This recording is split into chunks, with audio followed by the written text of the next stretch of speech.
Avant de plonger dans cette histoire incroyable, pensez à vous abonner à la chaîne et à activer la cloche. Ici, chaque récit a quelque chose à dire, et vous ne voudrez pas en manquer un seul. Le vent siffle dans les rues désertes de Brooklyn, mais ce soir-là, il ne masque pas le bruit métallique des motos. 4 motards, casqués et hurlants, encerclent James Carter, un vétéran de 72 ans, maigre mais au regard de fer, qui rentre chez lui après ses courses. Les roues crissent, les chaînes claquent. L'un d'eux pousse James contre le mur, lui crachant dessus et riant d'un ton méprisant. James sent l'adrénaline monter, mais son visage reste impassible. Il n'est plus ce jeune soldat qui traversait des zones de guerre, mais il a encore l'expérience pour survivre. Cependant, ce qu'il ignore, c'est que quelqu'un a vu toute la scène, une caméra de sécurité enregistre chaque geste des motards, et dans moins d'une heure, l'élite de la police SWAT de New York, équipée et prête, sera sur place. Les motards pensent agir en toute impunité. Ils ne savent pas que James n'est pas seulement un vétéran, il est respecté dans les forces pour son courage et sa précision tactique. Dans l'ombre, l'équipe SWAT prépare sa manœuvre. Chaque seconde qui passe rapproche les motards de leur erreur fatale. Ce qu'ils considèrent comme un jeu cruel va rapidement se transformer en une leçon qu'ils n'oublieront jamais. Lorsque les sirènes retentissent enfin, James se tient droit, le regard froid, tandis que les motards réalisent trop tard qu'ils ont sous-estimé celui qu'ils croyaient vulnérable. Le combat pour la justice, cette fois-ci, sera rapide et sans pitié. Le crépuscule tombait sur les rues étroites de Brooklyn, et l'air sentait l'huile de moteur et le goudron chaud.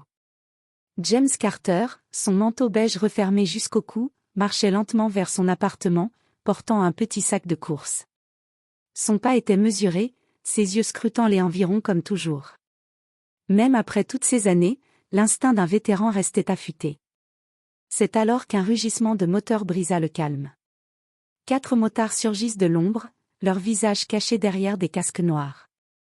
L'un d'eux frappa la vitre de James avec sa botte, le poussant contre le mur. « Et, papy, t'as perdu ton scooter » ricana un autre, et ils éclatèrent de rire. James leva les yeux, impassible.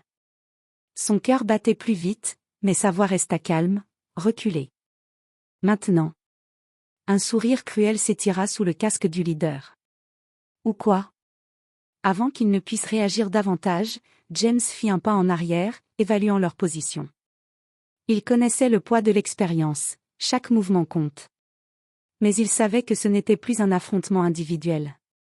L'alerte silencieuse sur son téléphone avait déjà été déclenchée. La SWAT, l'unité spéciale de New York, avait reçu la notification et se mettait en route. Le leader des motards s'approcha davantage, son bras prêt à frapper.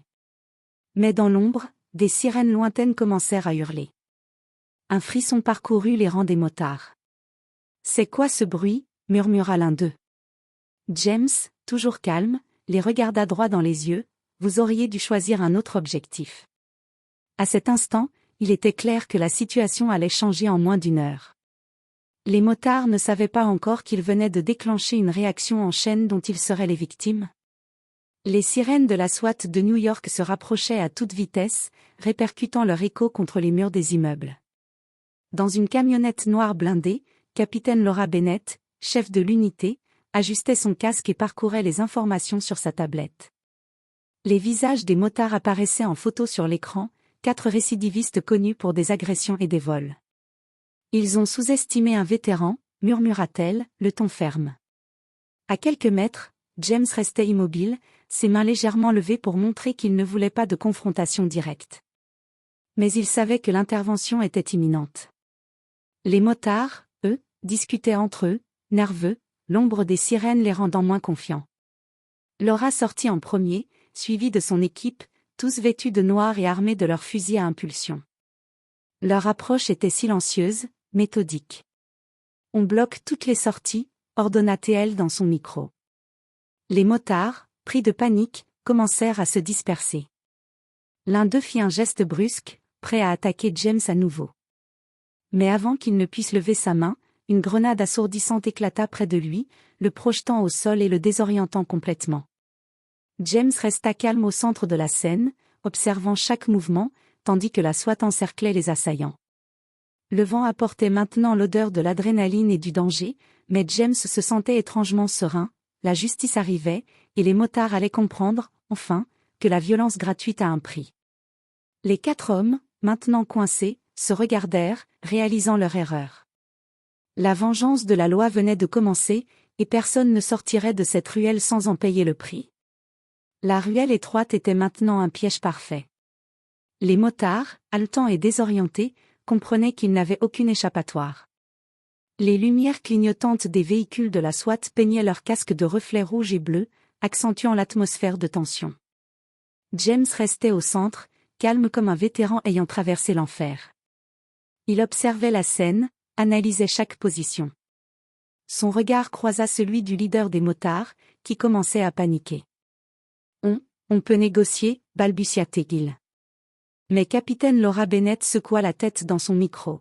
Pas de négociation. Vous avez choisi la violence, vous en subirez les conséquences. 2 membres de la SWAT descendirent des toits, prenant des positions stratégiques. Un autre groupe se posta derrière des conteneurs pour bloquer toute fuite. Les motards essayèrent de manœuvrer, mais chaque mouvement était anticipé. Chaque sortie était fermée. Le leader fit un geste désespéré, tirant un petit pistolet. Une décharge de taser électrisa le sol juste devant lui, le projetant en arrière. Les autres motards hurlaient, confus et apeurés, tandis que la coordination de la SWAT rendait impossible toute résistance. James, silencieux mais vigilant, murmura pour lui-même, « C'est ça, le prix de l'impulsivité. » La confrontation était claire, les motards avaient sous-estimé leurs victimes et l'efficacité de la justice.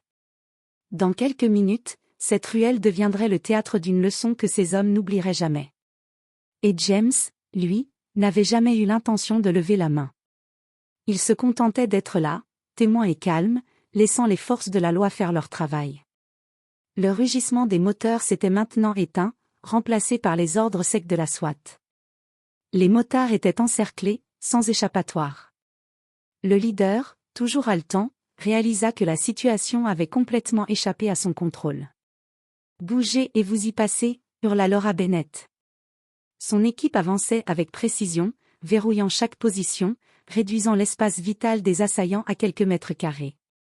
L'un des motards tenta une sortie désespérée, fonçant vers la ruelle opposée. Un filet anti-fuite déployé en un éclair l'envoya à terre, tandis que les autres criaient en panique. La stratégie de la SWAT était parfaite, aucun contact direct inutile, juste un encerclement méthodique. James resta immobile, observant, ses mains toujours vides, son visage figé dans une sérénité qui déstabilisait les motards. « Vous pensiez pouvoir attaquer un vieil homme » dit-il doucement, assez fort pour que le leader l'entende. Sans que la justice réagisse? Le leader s'écroula à genoux, respirant difficilement. Ses acolytes, désormais neutralisés par des tasers et des cordages, ne pouvaient plus rien faire. La scène était silencieuse, à part le souffle des motards, les ordres de la SWAT et le vent froid qui glissait entre les bâtiments. Laura s'approcha du leader et dit, « Vous avez fait un mauvais choix. Les conséquences, vous allez les apprendre à la dure. » James, lui, s'éloigna doucement, chaque pas affirmant sa dignité intacte. Il savait que cette épreuve n'était pas seulement une leçon pour les motards, mais un rappel cruel que même un vétéran âgé pouvait provoquer la justice, simplement en restant calme et en laissant les professionnels agir. Les motards, capturés et menottés, comprenaient enfin que l'arrogance et la violence gratuite n'avaient pas leur place ici. Et Brooklyn respirait à nouveau, mais le souvenir de cette confrontation resterait gravé dans chaque ruelle. Les motards étaient désormais en détention provisoire, chacun dans une cellule froide et éclairée par des néons blafards.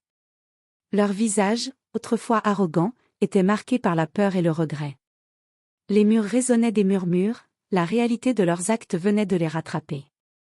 Dans le bureau de la SWAT, James Carter était assis face à Laura Bennett, tandis qu'elle passait en revue les rapports et vidéos de l'attaque. « Vous auriez pu vous faire blesser, James. » « Pourquoi rester ?» demanda-t-elle, intriguée par son calme presque surnaturel. James haussa les épaules, ses yeux fixant la fenêtre de verre blindé. « Je savais que je ne pouvais rien contre eux seul. Mais je ne pouvais pas me laisser intimider. Et je savais que vous arriveriez. » Le capitaine sourit légèrement. Vous avez fait preuve d'un sang-froid impressionnant. Beaucoup de jeunes policiers auraient paniqué. Pendant ce temps, les motards, chacun dans leur cellule, commençaient à réfléchir. Le leader, Tony Crusher Malone, revoyait chaque geste, chaque insulte, chaque éclat de rire cruel. Les regrets le submergeaient. Aucun d'eux ne pouvait nier que James Carter, un homme qu'ils avaient cru faible, avait été la cause de leur chute. Pour James, la confrontation réveillait aussi des souvenirs de son service militaire, les décisions rapides, les missions risquées, et la nécessité de garder son sang-froid face à la violence. Mais il se sentait étrangement libéré, il avait affronté la peur et la haine sans jamais perdre sa dignité. Alors que la nuit tombait sur Brooklyn, James quitta le poste, enveloppé dans le calme de la justice accomplie. Les motards, eux, passeraient les prochains mois à réfléchir à leurs erreurs. Pour la première fois, la violence gratuite avait un prix réel, et ils étaient les seuls à le payer. Quelques semaines après l'attaque, Brooklyn était en effervescence. Les journaux locaux et les chaînes de télévision couvraient le procès des motards, titrant « 4 motards agressent un vétéran, justice rendue ». Les habitants, témoins de l'incident ou simples spectateurs, discutaient avec passion dans les cafés et sur les trottoirs. Dans la salle d'audience, James Carter entra calmement. Chaque pas résonnait comme un rappel de sa dignité. Le juge, un homme sévère mais juste, prit place et ordonna l'ouverture du procès. Les motards, menottés et visiblement nerveux, échangeaient des regards inquiets. Le capitaine Laura Bennett témoigna en détail sur l'intervention de la SWAT, décrivant la coordination parfaite et la discipline de l'équipe. Les vidéos des caméras de sécurité furent projetées, on voyait James affrontant les motards sans violence, tandis que la SWAT intervenait avec précision. La communauté locale suivait le procès avec intensité. Des voisins vinrent soutenir James, portant des pancartes avec des messages comme « Respect pour nos vétérans » et « La justice existe ». Pour eux, James n'était plus seulement un homme, mais un symbole de courage et de dignité face à l'agression et au mépris. De leur côté, les motards étaient confrontés à leur arrogance et à la réalité de leurs actes. Tony Crusher Malone, le leader, sentit pour la première fois un mélange de honte et de peur réelle. Les autres commençaient à comprendre que l'irresponsabilité et la violence avaient des conséquences irréversibles. James, malgré toute cette attention médiatique, resta humble. Il savait que l'important n'était pas sa gloire personnelle, mais que justice soit faite. Et tandis que le procès avançait, un sentiment se répandit dans Brooklyn, la peur et la violence pouvaient être affrontées avec calme, courage et stratégie. Quelques jours après le début du procès, la vie des motards avait changé radicalement. Tony Crusher Malone, jadis arrogant et dominateur, passait ses journées à réfléchir dans sa cellule. Les images de James, debout face à eux, impassible et digne, le hantaient. Pour la première fois, il comprenait la gravité de ses actes. Il n'avait pas seulement agressé un vieil homme, il avait sous-estimé la justice et l'expérience d'un vétéran. Ses complices, eux aussi, se trouvaient confrontés à une culpabilité qu'ils ne pouvaient ignorer.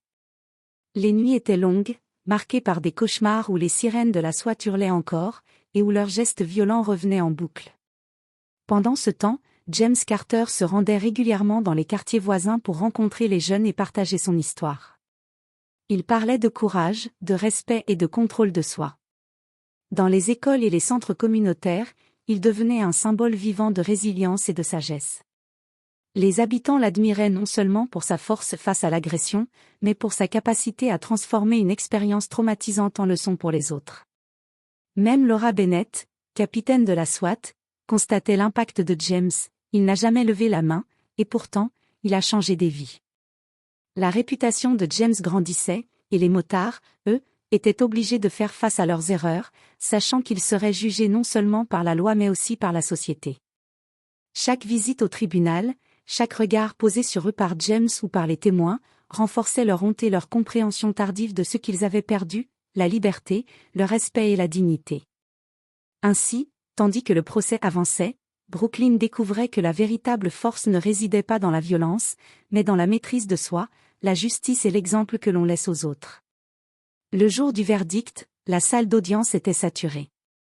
Les journalistes, les habitants de Brooklyn et même certains proches des motards étaient présents. L'atmosphère était électrique, Tous attendaient la décision qui scellerait le sort des 4 hommes. James Carter entra calmement, son manteau beige sur les épaules, le regard droit et serein. Les motards, menottés et visiblement nerveux, jetaient des regards furtifs autour d'eux. Tony, Crusher, Malone semblaient incapables de soutenir le regard de James, comme s'ils sentaient déjà le poids de la justice. Le juge, impassible, fit son entrée et demanda le silence. Après une brève pause qui sembla durer une éternité, il prononça d'une voix ferme.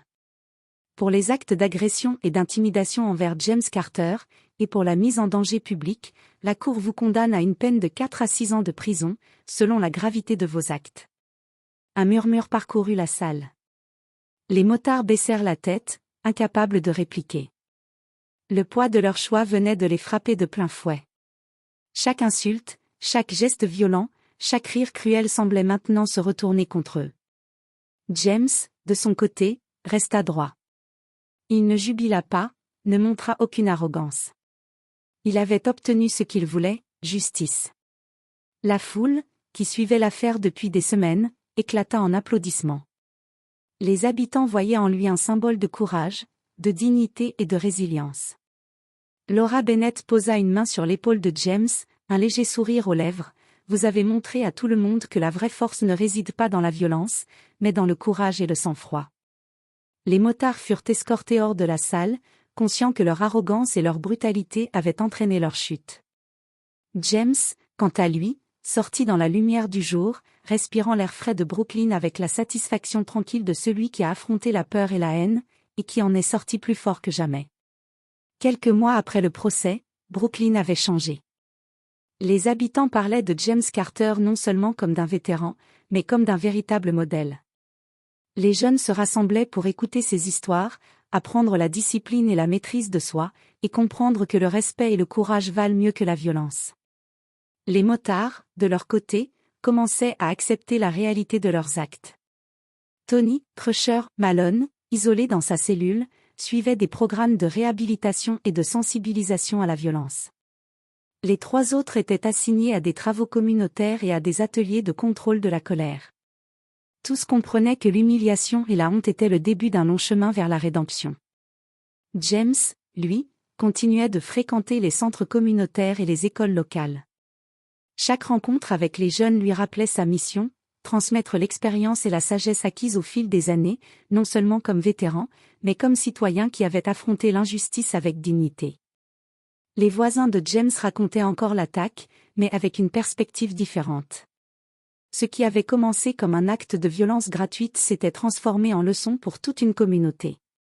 Brooklyn avait appris que le courage tranquille et la justice bien appliquée pouvaient changer le cours des choses, même dans les situations les plus désespérées.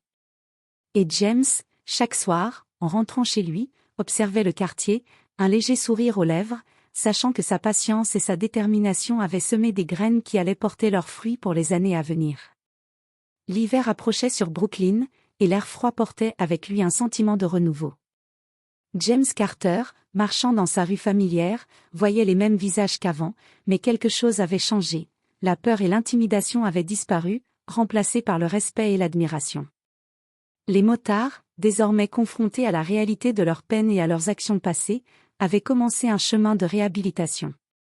Tony, Crusher, Malone, en particulier, suivaient un programme intensif de rééducation, participant à des ateliers pour prévenir la violence et aider les jeunes à ne pas répéter ses erreurs.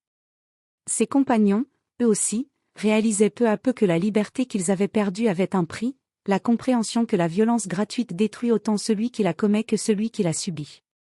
Pour la communauté, James était devenu une figure emblématique. Les écoles avaient créé un programme sur le courage, la dignité et le respect, inspiré par son action. Les habitants se souvenaient de cette nuit où un vétéran âgé avait été attaqué et de la manière dont, en moins d'une heure, la justice avait restauré l'ordre et la sécurité. James, assis sur le banc de son quartier, observait les jeunes jouer au loin. Il se sentait en paix. Les cicatrices de la peur et du combat restaient, mais elles étaient accompagnées d'un sentiment de satisfaction. Il avait affronté l'adversité sans perdre son humanité, et la communauté avait appris que le courage ne se mesure pas par la force physique, mais par la maîtrise de soi et la persévérance dans la justice. Ce soir-là, Brooklyn respirait à nouveau librement. Et James Carter, vétéran et témoin de la puissance du courage tranquille, savait que son rôle n'était pas terminé, transmettre cette leçon resterait sa plus grande mission.